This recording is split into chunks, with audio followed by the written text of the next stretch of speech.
Hey guys, welcome back to the channel.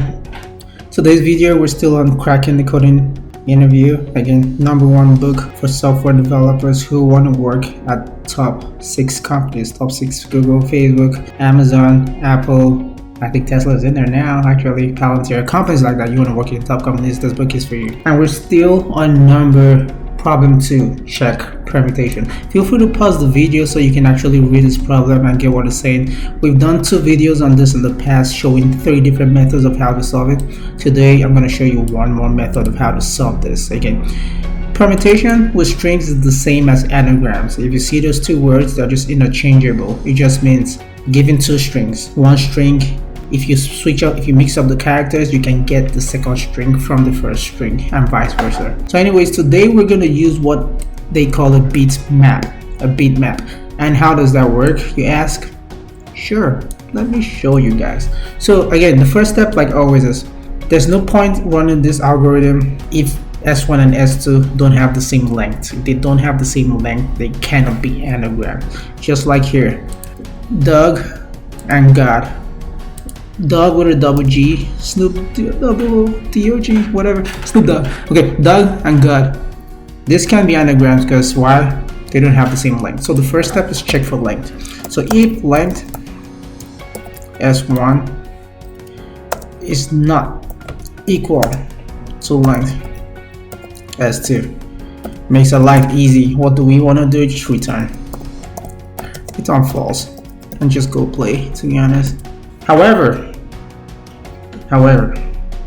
if their lengths are equal, then we have to do the step. So again, we don't care for this problem, we don't care about case, we don't care about uppercase and lowercase. So it's best to just convert everything to lowercase. So again, I'm gonna do it in one line.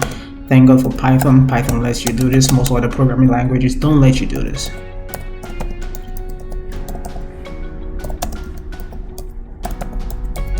Okay, bam, convert both of them, S1 and S2 to lower. Okay, so now the next step is the actual algorithm, and we want to create a bit vector. Since this case, again, we're going to assume this is all alphabets. Okay, we're going to assume, because this bit version gets more complex if you assume numbers in there. It's still doable, but it's slightly easier if we assume just alphabets. If we assume just whatever strings we're going to get are only alphabetical strings, no spaces, no numerics. Again, it's easy, it's possible to do it if we want to include all those guys, but for this example, just alphabets. Okay, so I'm going to create a vector called counts, and what counts is going to be is it's going to be a vector of 0, a list of 0 in this case, okay, with 26 items in him. Why 26? Because there's 26 letters in the alphabet. I'm going to go ahead and print count, just so you guys can visualize and see what's going on. Oh, okay, they're not the same length. It gave me false. Okay, so now let's see. Oh no, it says no. It says no. So it says count is not defined. Oh, okay, counts. I'm sorry. Oh, I'm tripping. So it's always good to copy and paste when you're doing stuff like this. Good. Okay. Don't worry about none. The reason why it's giving none is because the print function actually returns a value of none. So since I'm calling a print function, and a print function is printing the return value of this print function, which is printing none and also printing this. Again, trust me, I'm not gonna count through this, but trust me, there's 26 zeros in here. Take my word for it. But anyways, now we have our vectors of zeros. Okay, what we want to do is, if we're iterating through a string and we find, say, D. D is what? D is the 4th letter in the alphabet. A, B, C, D. Yep, that's right. So A, B, C, D. Once we get to the 4th value for D, we want to increment him to a value of 1.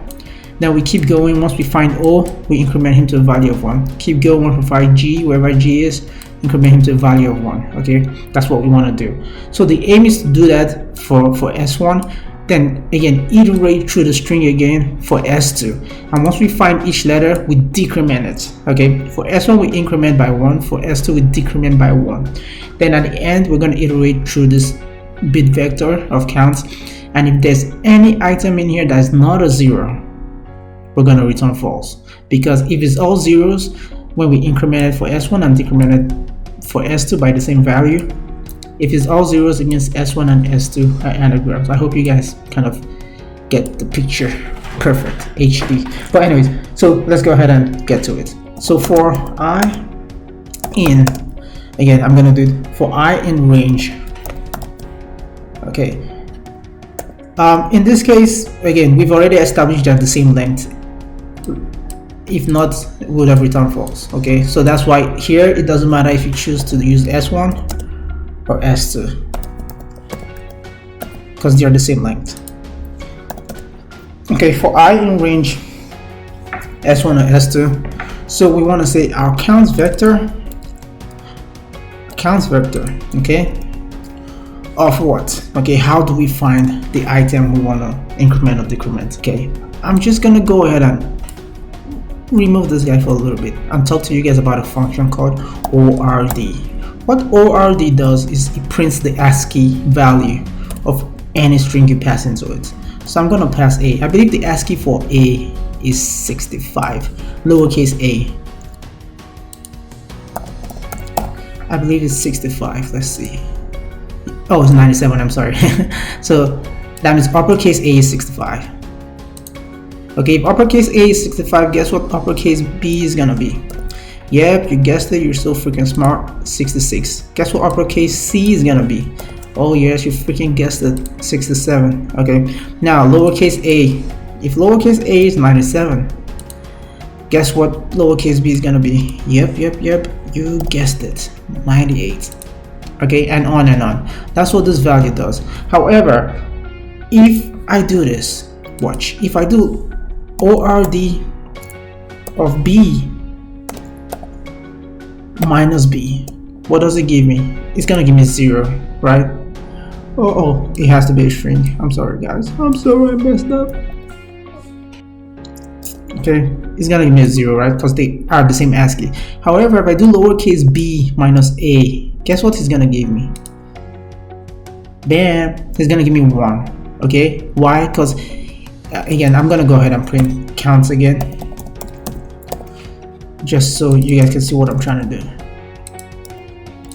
Okay, bam. Okay, so if I want lowercase a, if I want the position of a, so we want a position, obviously is gonna be the first guy, which is index 0 of counts array.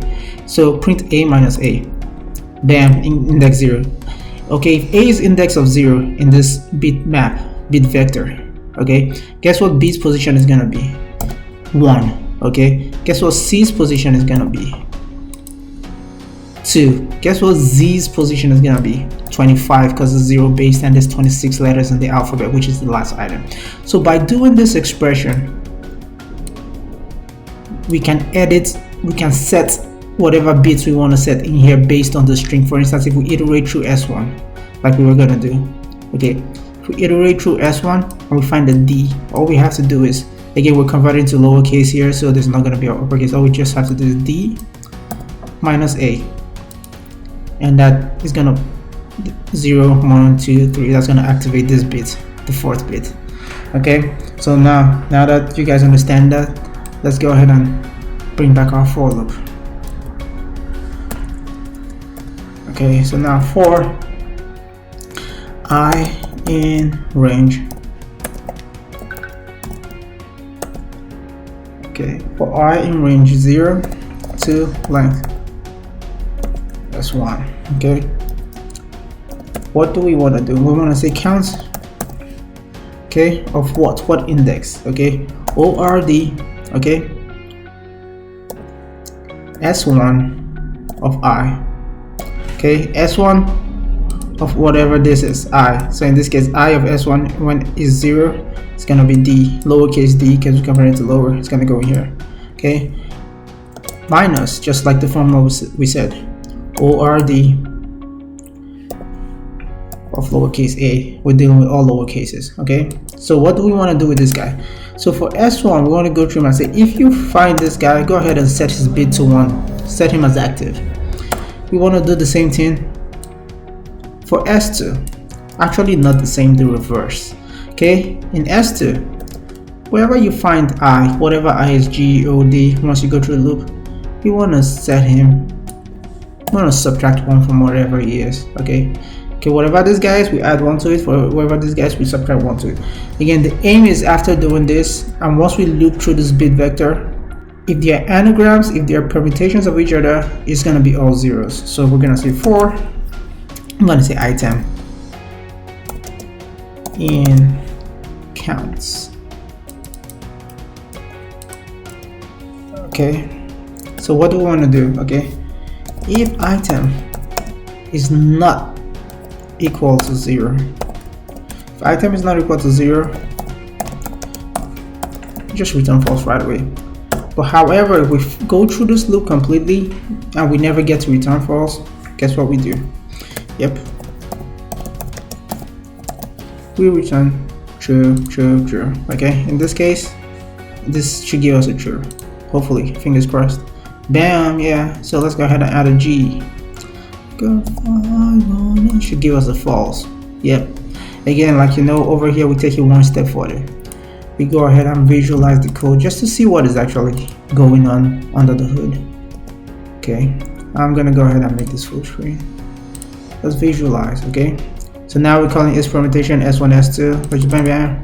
Okay, we've defined the global, we've defined the function, we defined s1 and s2 global scope. Okay, now we're gonna go into the call the function. We've defined s1 and s2 in the local scope of the function. Okay, the first one, length of s1 equals s2, so it's gonna skip this if loop, if statement, not if loop. It's just gonna jump right over. Oh, actually, I'm sorry. Yeah, the length is not the same. See that extra G? Okay, I'm gonna fix it and we're gonna step through it again. Bam. Let's go.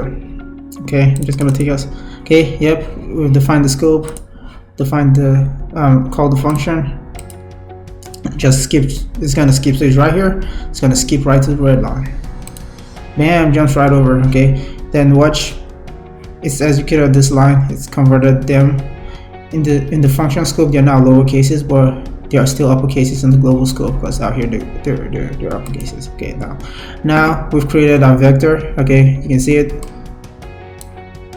25 elements. Well, 26 elements because it's 0 based of all zeros. Okay, so now we want to iterate through S1. Okay, and as we go through S1, we want to increment each. So the first in S1 is D. So A, B, C, D. We expect index 3 to get fired once we go into it. Bam, index 3. Next is O, D, O, G. I'm not sure what O is, but O. Oh, okay, I'm sorry. So okay, so we do it each. So then we go to this guy. We expect index G, since it's G, to get negative. Okay, bam. Then next we go to O. Okay, O, we expect index O to fire. Okay, and then we expect index O to get negative. So I'm going to show you previous. Okay, so O is the 14th index, so it's the 15th character in the alphabet. He got fired. But however, when we go one more time, since we're subtracting, he goes back to 0, right? Because it's O. Then next is gonna do G, so we expect this guy to go back. We expect G to go up actually. Bam, so G goes back from -1. If we go back to 1, and then next is this guy. Bam. So now we go ahead and loop through this.